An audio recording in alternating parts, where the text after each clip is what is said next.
My brothers and sisters, as the sun sets on the last day of Ramadan, many hearts feel relief. Relief that the fasting is over. Relief that the long nights have ended. Relief that Eid has arrived. But let me ask you something honestly.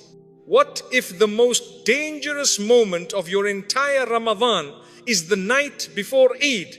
What if everything you built for 30 days can begin to collapse in just one night? Because this night is not just a transition, it is a test. A test of whether Ramadan changed you or whether you were only temporarily disciplined. Eid is not the end. Eid is the evidence. And tonight is where that evidence begins. Tonight is not an ordinary night. This is not just the night before a celebration. This is not just the end of a month. This is not just the closing of a routine you followed for 30 days. This is the night where your Ramadan is being sealed. Everything you did over the past month, every fast, every prayer, every tear, every moment of restraint, every time you chose Allah over your desires, it is all being presented. And now comes a question that no one around you can answer. Was it accepted? You see, many people misunderstand Ramadan. They think the goal is to complete it, to reach the end, to tick the boxes, to say, I fasted all 30 days, I prayed, I did my part. But the righteous never thought like this. They did not celebrate completion. They worried about acceptance, because starting is easy, even finishing is possible. But being accepted, that is something only Allah controls. And that is why, as Ramadan would come to an end, their hearts would become heavier, not lighter. They would begin to question themselves deeply, not with pride, but with humility, not with confidence, but with concern. Because they understood something we often forget. Allah does not look at the quantity alone. He looks at the sincerity. He looks at the al behind the action. He looks at whether you were present or just performing. So tonight, instead of becoming distracted, instead of rushing into shopping, gatherings, messages, laughter and noise without any reflection, pause, slow down, sit with yourself, even if just for a few minutes. Because this moment, this quiet moment, could be more valuable than many hours of distraction. Ask yourself honestly, what did Ramadan do to me? Not what did I do in Ramadan, but what did Ramadan do to me? Did it change how I think? Did it change how I speak? Did it change how I see Allah? Did it change how I see my sins? Or did I simply adjust my schedule for 30 days and now I am ready to return to exactly who I was before? Because if nothing inside you changed, then Ramadan has not done what it was meant to do. And this is a hard truth, but it is a necessary one. Ramadan was not sent to exhaust you. It was sent to transform you. It was sent to soften your heart. It was sent to break your attachment to this dunya. It was sent to reconnect you with Allah in a way that stays, not disappears. So ask yourself, when I stood in prayer, was I present or was I waiting for it to end? When I made dua, did I feel it or was I just repeating words? When I avoided sin, was it because I feared Allah or because it was Ramadan and everyone else was doing the same? These are not easy questions, but they are necessary questions, because accountability begins with honesty. And tonight is a night of accountability. My brothers and sisters, do not misunderstand this moment. This is not about making you feel hopeless. This is not about making you feel like everything is lost. No. This is about waking you up before it is too late. Because as long as you are aware, you can still turn back to Allah. As long as your heart is still questioning, it means there is still life in it. So if you look at yourself and you feel like you fell short, then turn to Allah tonight. Speak to Him, not with perfect words, but with a sincere heart. Admit your weaknesses, admit your distractions, admit that you could have done better. Because Allah does not expect perfection. He expects sincerity. And sometimes one moment of real sincerity is more powerful than an entire month of routine. So do not let this night pass like any other night. Do not allow yourself to enter Eid without reflection. Because Eid is not just a celebration. It is a moment that reflects what came before it. If your Ramadan was meaningful, your Eid will feel different. If your Ramadan was empty, your Eid will feel empty too, even if everything around you looks joyful. That emptiness, that feeling that something is missing, that is the heart telling you that it needed more. So listen to it. Do not silence it with distractions. Do not cover it with noise, because this might be the one moment where your heart is speaking honestly to you. And if you respond to it now, if you take this night seriously, if you turn to Allah with sincerity, then this night could become the most valuable night of your entire Ramadan. Because sometimes the end is where everything is decided. So my brothers and sisters, before you sleep tonight, before you step into Eid, take a moment, be honest, be sincere, and ask Allah for acceptance. Because in the end, nothing matters more than that. My brothers and sisters, Eid arrives with joy. Homes are filled with laughter. People greet one another. Messages are sent. Smiles are shared. The atmosphere feels light, uplifting, and full of happiness. And there is nothing wrong with that. Eid is a gift from Allah. It is a day of celebration. But there is a reality behind this day that many people do not stop to think about. Eid is not a reward for everyone. Yes, everyone experiences the day. Everyone wears new clothes. Everyone eats, gathers, and celebrates. But not everyone receives the reward behind it. Because the true reward of Eid is not the food, not the clothing, not the gatherings. The true reward of Eid is acceptance. And acceptance is not something you can see. It is not something people can congratulate you for. It is something that exists between you and Allah alone. You see, many people assume that because they completed Ramadan, they have succeeded.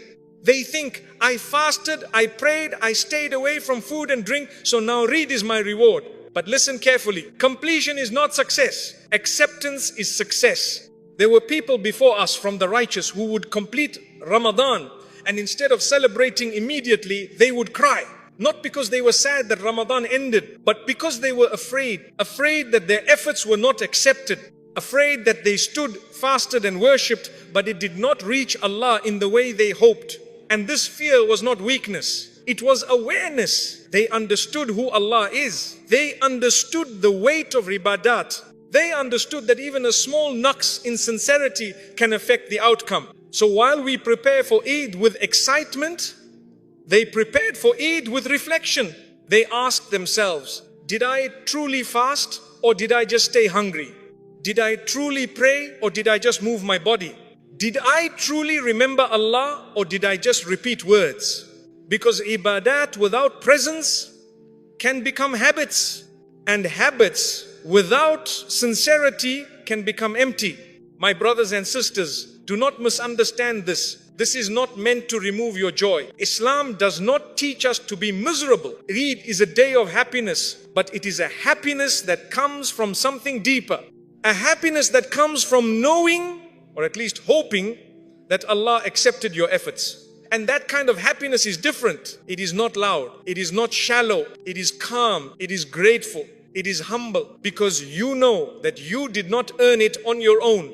You know that it was Allah who allowed you to fast, Allah who gave you strength, Allah who guided you, Allah who covered your shortcomings. So your joy becomes mixed with humility. Your smile becomes mixed with gratitude. Your celebration becomes mixed with awareness. But the problem today is that many people separate Eid from Ramadan. They treat it as something completely different, as if Ramadan was ibadat and Eid is just enjoyment, as if one has nothing to do with the other. And that is where the danger lies. Because when Eid is disconnected from Ramadan, it loses its meaning. It becomes just another day. And the heart does not feel anything beyond surface level happiness. So ask yourself honestly, what does Eid mean to me? Is it just a day to eat, dress up and meet people? Or is it a day where I feel something deeper inside? Do I feel grateful? Do I feel relieved? Do I feel hopeful that Allah accepted me? Or do I feel nothing beyond the excitement of the moment? Because that feeling is an indicator. It tells you something about your Ramadan. My brothers and sisters, imagine two people standing on Eid morning, both wearing nice clothes, both smiling, both surrounded by family. From the outside, they look exactly the same. But inside, they are completely different. One of them feels peace, a quiet sense of relief. a hope that Allah has forgiven them, a feeling that something inside them has changed. The other feels temporary happiness, but no depth, no connection, no reflection, just a passing moment. And this difference is not visible to people, but it is known to Allah, and it is felt in the heart. So do not be deceived by appearances. Do not measure success by how your Eid looks. Measure it by how your heart feels. And if you feel that something is missing, if you feel that your Ramadan was not what it should have been, then do not ignore that feeling, because that awareness is a gift. It means your heart is still alive. It means you still care. And as long as you care, you can still turn back to Allah, even on Eid, even after Ramadan. Because Allah is not limited to a month. His mercy is not limited to a time. So if you feel regret, turn that regret into dua. If you feel you fell short, turn that into sincerity. Ask Allah to accept what you did. Ask Him to overlook your shortcomings. Ask Him to allow your Eid to be a true reward, not just a temporary celebration. Because in the end, my brothers and sisters, Eid is not defined by what you wear. It is not defined by what you eat. It is not defined by how you celebrate. Eid is defined by one thing, whether Allah accepted you, and that is something only He knows. So celebrate, but do not forget. Smile, but remain humble. Enjoy, but stay connected. Because the true joy of Eid is not in the moment. It is in the acceptance behind it. There is something very uncomfortable, but very honest that we must face. Ramadan does not prove who you are. What comes after Ramadan proves who you are. Because during Ramadan, the environment supports you. Shaitan is chained. The masajid are full. Everyone around you is fasting, praying, trying. It becomes easier to do good, easier to stay away from sin, easier to follow ibadat. You are not alone in your effort. But after Ramadan, that support begins to disappear. The environment changes. The pressure reduces. The routine breaks. And suddenly you are left with one thing, your true self. And this is where reality shows. This is where the test actually begins. Because anyone can be good when everything around them is pushing them toward good. But who are you when that push is gone? Who are you when no one is reminding you? Who are you when it becomes easy to slip again? My brothers and sisters, do not misunderstand this. Ramadan is powerful. It changes people. But not everyone allows that change to stay. Some people treat Ramadan like a temporary upgrade. They improve, but only for a fixed time. And as soon as the month ends, they slowly return to their old habits. Not immediately, but gradually. One prayer missed, then another. One bad habit returns, then another. Until eventually they are back to where they started. And sometimes even worse, because now they have tasted guidance and still chose to leave it.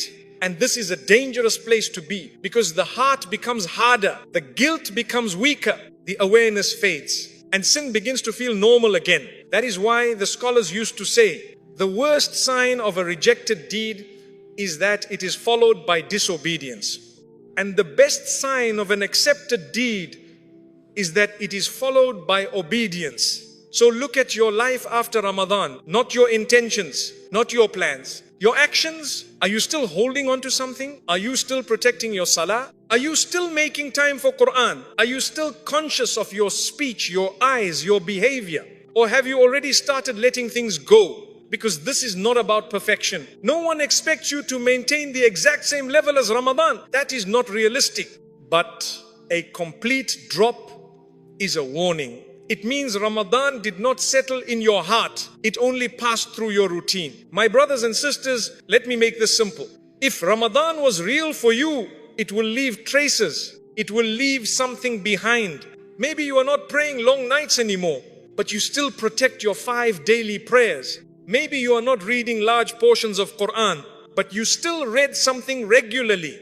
Maybe you are not in the masjid as often, but you still feel a pull toward it. These small continuations, these small efforts, they are not small in the sight of Allah. They are signs. Signs that your heart was touched. Signs that Ramadan did something inside you. But if everything disappears, If your life returns exactly to what it was before, then you have to be honest with yourself. Something is wrong, and ignoring it will not fix it. My brothers and sisters, this is where many people make a critical mistake. They say, Ramadan is over, I will try again next year. But who guaranteed you next year? Who promised you another Ramadan? You were given this one, and now it has passed. So what you do after it is not a small matter. It is part of your accountability. It is part of your relationship with Allah. And it is part of your journey toward Him. So do not treat this period casually. Do not let yourself drift. Because drifting is how people lose everything they built. Instead, hold on to something.